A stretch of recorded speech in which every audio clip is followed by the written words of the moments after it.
প্রথমত আমি যেটা সবার আগে সবসময় বলি, আমার প্রোগ্রাম যারা ফলো করেন তারা জানেন যে ওশিয়া হার্বালসের ওয়ান অ্যান্ড অনলি প্রোডাক্ট যেটা ওশিয়া হার্বালসের ফাইটোগেন হেয়ার ভাইটালাইজার।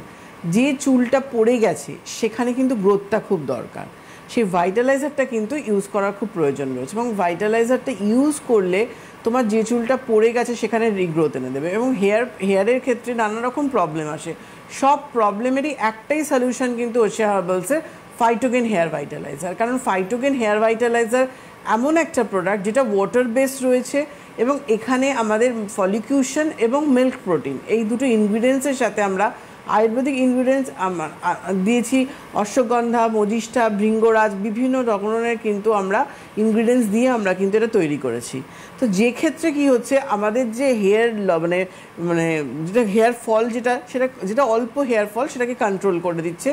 স্ক্যাল্পের মধ্যে অতিরিক্ত মাত্রায় স্টিকি ড্যান্ড্রাফ থাকলে, অতিরিক্ত অয়েলি স্ক্যাল্প হলে সেই অয়েলটাকে কন্ট্রোল করছে, স্টিকি ড্যান্ড্রাফগুলোকে পাউডারের মতো ডাস্ট করে দেয়। অনেকেই মানে জানান যে আমার তো ড্যান্ড্রাফ ছিল না, ভাইটালাইজার ইউজের পর আমার ড্যান্ড্রাফ হয়ে গেল। ভাইটালাইজার ইউজের পর ড্যান্ড্রাফ কারোর হয় না, ভাইটালাইজারটা একটা কিওরের জন্য, কিন্তু আপনার স্ক্যাল্পে যেটা ছিল আপনি বুঝতে পারতেন না, যেটা স্টিকি অবস্থায় ছিল, সেটা কিন্তু যখন আপনি নখ দিয়ে খুঁড়তেন হয়তো নখের মধ্যে নোংরা উঠে আসতো, কিন্তু যখন ওটা ড্রাই হয়ে যাচ্ছে ওটা কিন্তু ড্রাই করে ফ্লেক্সের মতো তুলে দিচ্ছে। কিন্তু যেটা কি হচ্ছে মানে ভাইটালাইজার কিন্তু সবার আগে দরকার।